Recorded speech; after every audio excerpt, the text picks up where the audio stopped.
Hello everyone, welcome to my channel. The New Jersey sun poured through the windows of the Giudice household, bouncing off marble countertops and gleaming appliances. Gia Giudice, now 23, sat at the kitchen island sipping a green smoothie. Law school classes were kicking her butt, but she loved it. She felt strong, focused, finally on her path. "Mom, have you seen my laptop charger?" she shouted upstairs. "No. But if it's not plugged in next to your bed, it's in the living room." Teresa's voice echoed down. Gia sighed. She tossed her smoothie cup in the sink, headed to the living room, and bent down to check under the couch cushions. That's when she felt it. A dull ache under her arm, like a knot in her muscle, tight and sore. Weird. She stood, reached her hand under her shirt, and felt around her underarm. Her fingers stopped suddenly. There was something there. A lump. Not small, either. It felt like the size of a walnut, firm and immovable.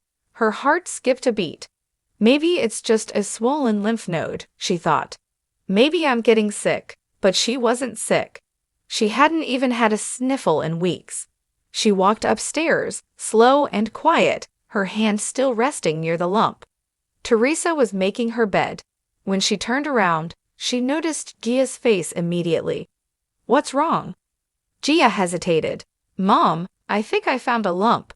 Like here." She pointed gently under her arm. Teresa's entire expression changed. The sheets in her hands dropped. "What kind of lump?" she asked, trying to stay calm. "I don't know. I just felt it. It wasn't there before. I swear." Without a word, Teresa stepped forward and wrapped her arms around Gia. Then, gently, she reached out and touched the area. She felt it too. Her mother's silence said everything. The doctor's appointment was scheduled the next morning. Gia sat in the white, sterile office, fidgeting with her rings. Teresa sat beside her, pretending to read a magazine, but flipping the pages too quickly to be paying attention. When the doctor came in, everything felt like a blur. Examination, questions, mammogram, ultrasound, then the words, "We're going to schedule a biopsy." Gia blinked. "Wait, you think it could be cancer?" The doctor didn't say yes, but she didn't say no. "It's likely benign," she said, "but we need to be sure." Gia nodded slowly. Teresa didn't speak. In the car, Gia stared out the window. "I don't want to tell the girls yet," she said. "You don't have to," Teresa replied, "not until we know." That night, Teresa barely slept. She sat by Gia's bedroom door, listening to her breathe. She was transported back in time, to when Gia was just a baby with colic and Teresa would sit in a rocking chair for hours, afraid to leave her alone. That protective instinct never left. Not through her prison sentence, not through Joe's deportation, not through years of chaos and paparazzi. Gia was her rock, and now she was scared for her. The biopsy was painful, but quick. Then came the waiting. 3 days stretched like years. During that time, Gia researched everything. Lymph nodes, breast cancer in young women, cysts, fibroadenomas. She texted her friends, pretending everything was fine.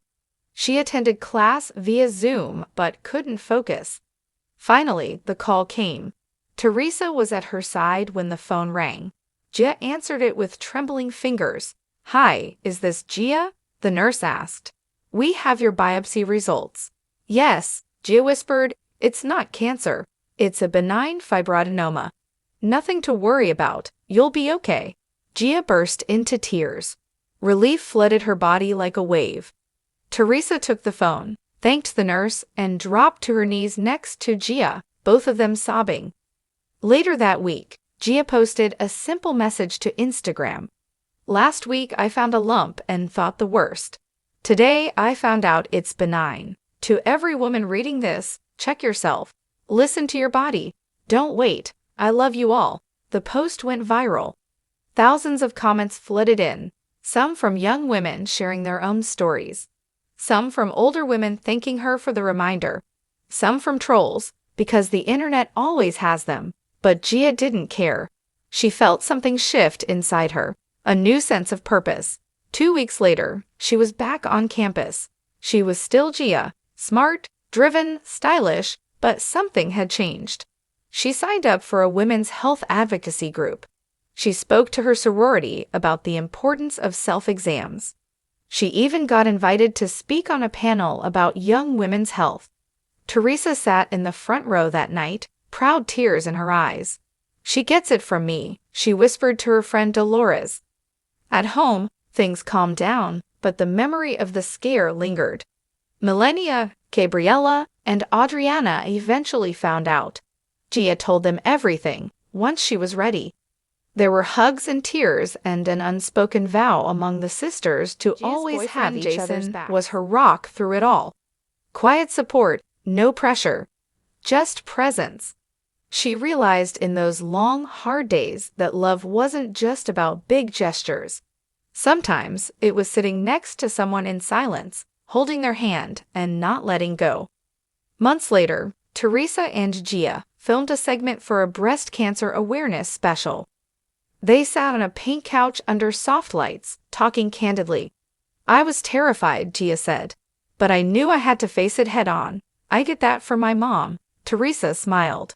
"She's stronger than I ever was at that age." "No way," Gia replied. "You've been through everything. You showed me how to fight."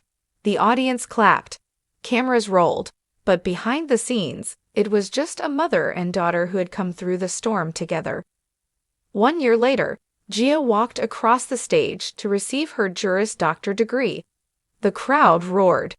Teresa screamed louder than anyone else. In her speech, Gia paused, then said, "There was a moment last year when I thought I might not make it to this day. I found a lump, and I was terrified. But it taught me something. Life is fragile. Health is everything. And women, especially young women, deserve to be heard, taken seriously, and empowered. I want to spend my life making sure of that." The audience rose to its feet. That night, the family celebrated at their favorite Italian restaurant. Plates of pasta, glasses clinking, laughter echoing. Teresa raised her glass. "To my Gia, my firstborn, my fighter, my heart, I love you more than words can say." Gia clinked her glass back. "To the strongest woman I know." The lump was gone, but its shadow lingered in a good way. It reminded Gia to slow down, to take care of herself, to pay attention, and it gave her a cause, something bigger than herself.